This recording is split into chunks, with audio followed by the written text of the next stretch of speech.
Nous sommes lundi 27 octobre, c'est l'anniversaire de ma maman. Donc je lui ai apporté un tout petit cadeau.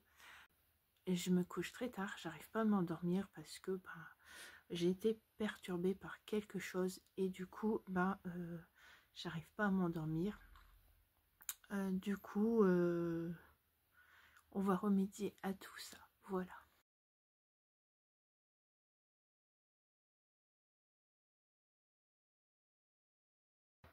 Et oui, ce n'est pas les cartes, mais quel temps pourri. Alors voilà, sur mon bureau, j'avais préparé pas mal de choses pour faire des petites cartes de Noël. Parce que ça va vite arriver. Et du coup, voilà, c'est pas du tout rangé. C'est comme qui dirait le foutoir, voilà. Donc j'ai sorti pas mal de choses. Je vais vous montrer les petites cartes. Alors voilà les petites cartes déjà décorées. Alors vraiment c'est des choses assez simples.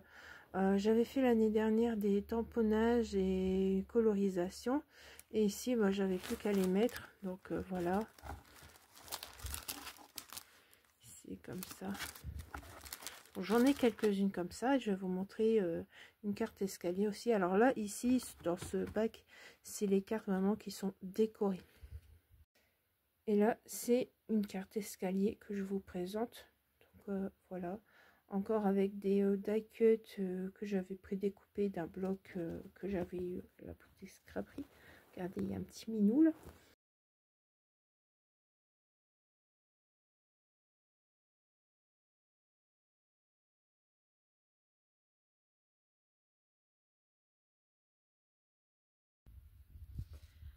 Alors, nous sommes mardi 22... Ah oui, 28 octobre. Le temps est chaotique. Des nuages gris. Il pleut. C'est vraiment un temps de M. Vous avez compris? J'ai un petit peu, puis je me suis dit j'ai envie de refaire un tuto pour la DT. Encore? Ouais, j'avais envie parce que ça me détend quand je suis stressée, tout ça, ça me détend. Je suis quelqu'un de très stressé.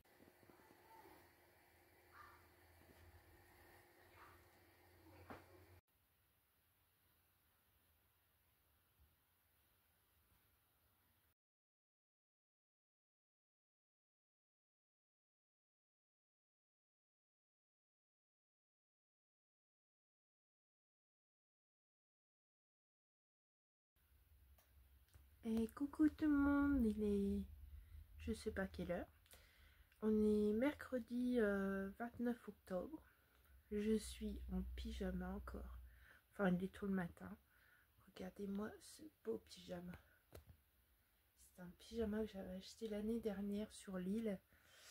Donc, je sais pas si vous connaissez, c'est le magasin Undies. Mais en tout cas, il est très très chaud. Et comme je suis une frileuse, je suis déjà en mode pyjama de Noël. C'est dans le cœur, dans la tête, c'est dans le look. Donc voilà, alors je regarde parce qu'il y a une grosse araignée là. Enfin, une grosse araignée. Petit corps, grosse patte. Donc voilà. Ici, c'est la maison des araignées. Hein. Pas avoir peur. Hein. Donc non, je rigole quand même. Je les enlève quand il y en a. Du coup, voilà. Donc voilà, excusez-moi, je suis un peu essoufflée. Pourtant, je fais que parler. J'ai pas couru un marathon.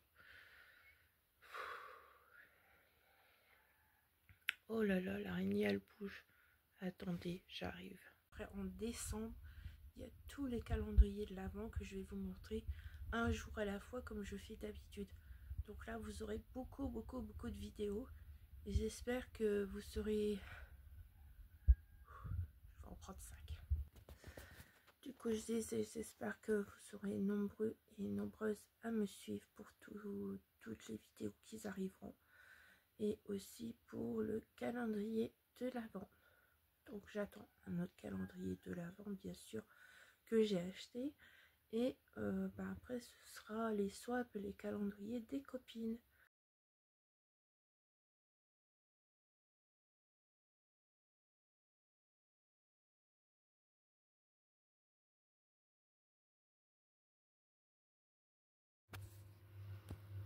Eh bien, me revoilà avec vous. Donc, je suis revenue à peu près à 11h20.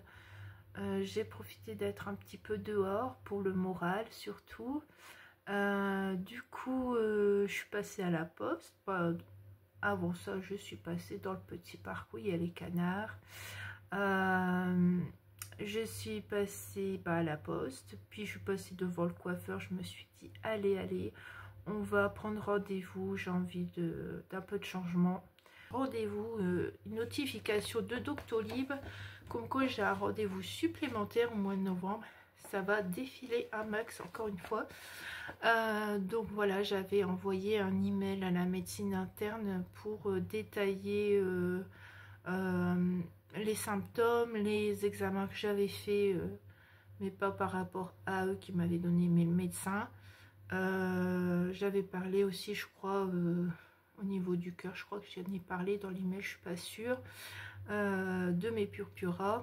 J'avais pas de réponse. Je me dis, bon tiens, comme je dois avoir une nouvelle, je sais pas. Et ben, finalement, j'ai un rendez-vous à l'avance au lieu de l'avoir en mai 2026. J'ai mon rendez-vous le mois prochain. Donc le mois prochain, alors sur un même jour, j'ai la personne pour l'appareil qui vient. L'après-midi, je vois le médecin traitant. Après, 2 jours plus tard, je vais à l'hôpital. Et 3 jours après, je fais une échographie. Voilà. Je vais les accumuler. Ça va être, pour certains, ça va être un gros stress pour moi. Alors surtout la médecine interne, il faut que j'aille chercher un bidon pour faire l'analyse d'urine de 24 heures. À chaque fois que je suis à la médecine interne, à chaque fois il faut que je fasse ça. Voilà, et puis souvent quand j'arrive là-bas, je refais une analyse d'urine. Alors aussi difficile hein, quand on a fait ça toute la nuit et tout, est-ce qu'on a encore envie d'y aller? Parfois j'y arrive pas. Hein. Donc voilà, et souvent je ressors avec une ordonnance pour faire une grosse prise de sang. Donc voilà, ça. Et puis souvent on me prend le poids, la tension, la taille, toutes les petites choses comme ça. Donc si je suis très stressée, la tension, je peux vous dire, elle monte. Donc voilà, et souvent on me dit, vous avez des problèmes de tension? Non, je suis juste stressée. Donc et puis début de mois, j'ai mon rendez-vous au coiffeur et je vois ma meilleure amie, donc ça va me faire du bien. Donc voilà, en décembre, pour le moment, je n'ai rien en rendez-vous médical. On croise les doigts parce que c'est rare. Mais j'ai pas de calendrier pour l'année prochaine encore, enfin dans ma cuisine. Mais au mois de janvier, j'ai 2 rendez-vous pour la santé et tout déjà. Je vous dis, parfois je vais avoir beaucoup de rendez-vous sur un mois. J'en rigole, hein, mais sur le moment, je suis très stressée, j'ai peur et tout, hein, je peux vous le dire. Mais comme vous savez, j'ai déjà dit que la santé, c'était #1 pour moi. Alors, même si ça joue sur mes émotions, et ben, je le fais quand même.